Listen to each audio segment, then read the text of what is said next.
Assalamualaikum warahmatullahi wabarakatuh. Perkenalkan, nama saya Hana Hairunisa. Saya Maya Melani. Saya Sri Rahmawati. Saya Nadia. Saya Putri Ajaro. Kami dari kelompok 2, kelas 12 MIPA 6 akan mempresentasikan hasil uji kimia kami terkait proses osmosis yang terjadi pada telur dan juga sayuran. Di antaranya timun, wortel, kentang, dan juga terong.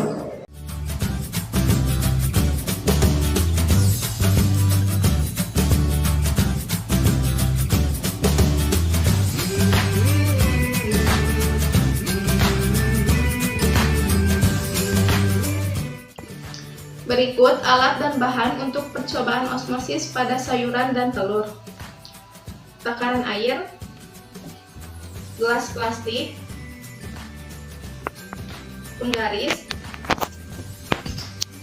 sendok, talenan, pisau, timbangan, air, garam, telur, timun, wortel, kentang, dan terong.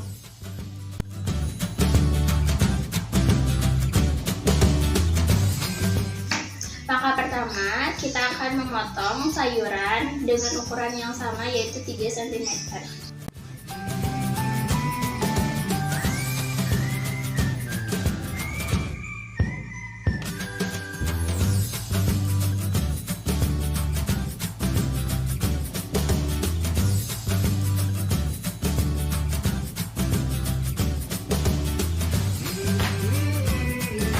Dan inilah hasil dari pemotongan tadi dengan ukuran yang sama, yaitu 3 cm.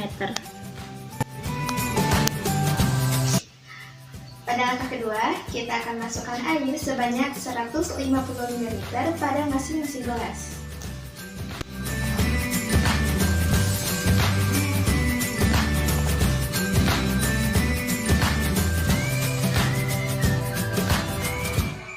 Lalu setelah itu kita masukkan 20 gram NaCl pada larutan NaCl.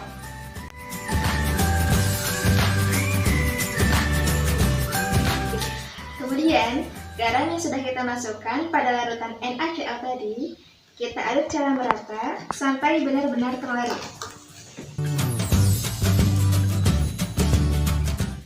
Untuk langkah yang ketiga, kita akan masukkan sayuran yang telah dipotong tadi ke dalam larutan H2O dan juga larutan NaCl.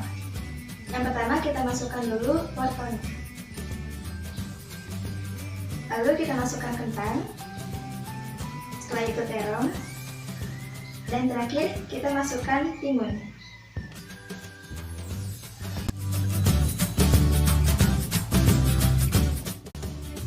Pada jam pertama, terlihat sedikit perubahan pada larutan NaCl.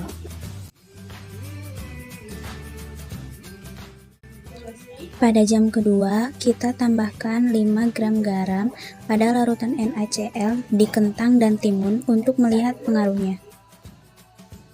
Setelah 4 jam kemudian, kita bisa lihat perubahan pada sayuran berikut ini. Sayuran pertama adalah wortel. Pada larutan H2O, ukurannya sedikit lebih besar, warnanya sama dan juga teksturnya masih tetap sama, yaitu keras. Lalu pada larutan NaCl, warnanya sedikit lebih pucat, ukurannya lebih kecil dan juga teksturnya lebih lunak. Sayuran yang kedua adalah kentang. Pada larutan H2O, ukurannya masih tetap sama, warnanya sama dan juga teksturnya sama, keras. Lalu selanjutnya, pada larutan NaCl, ukurannya lebih kecil, warnanya sedikit lebih memudar dan juga teksturnya menjadi lebih lunak. Sayuran yang ketiga adalah terong. Pada larutan H2O, ukurannya sedikit lebih membesar, warnanya sama dan juga teksturnya masih sama keras. Selanjutnya, pada larutan NaCl, ukurannya lebih kecil, warnanya lebih pucat, dan juga teksturnya menjadi lebih lunak. Untuk sayuran terakhir yaitu timun. Pada larutan H2O, ukurannya sedikit lebih besar, warnanya sama, dan juga teksturnya masih tetap sama, keras. Selanjutnya, pada larutan NaCl, ukurannya lebih kecil, warnanya lebih pudar, dan juga teksturnya menjadi lebih lunak.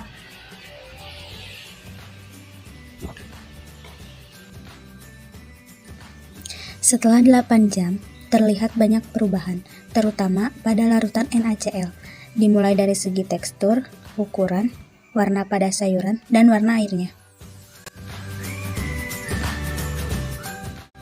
Langkah pertama, rendam telur dalam larutan cuka selama kurang lebih 7 jam untuk mengelupaskan bagian kalsium karbonat. Setelah direndam dalam cuka, massa telur bertambah dari 57 gram menjadi 62 gram. Langkah kedua, masukkan 30 gram garam pada 250 ml air. Kemudian, masukkan telur yang sudah direndam dalam cuka tadi ke dalam larutan garam selama 5 jam. Setelah direndam dalam larutan garam, massa telur berkurang menjadi 60 gram. Tekstur tetap elastis, tidak mengerut dan mengembang. Berdasarkan tabel tersebut, dapat kita amati perubahan paling signifikan terjadi pada larutan garam. Ukurannya tiap jam menciut dan mengecil. Mengapa hal ini bisa terjadi? Larutan garam bersifat hipertonik, yakni memiliki kadar konsentrasi yang tinggi, sedangkan sayuran memiliki kadar konsentrasi yang rendah atau bisa kita sebut sayuran bersifat hipotonik, sehingga terjadilah perpindahan air dari sayuran menuju larutan garam. Hal inilah yang menyebabkan penciutan pada sayuran. Sebaliknya, pada larutan H2O, air memiliki konsentrasi yang lebih rendah dibanding sayuran, sehingga air akan masuk ke dalam sayuran melalui membran semi-permeabel. Karena inilah ukuran sayuran mengalami penambahan.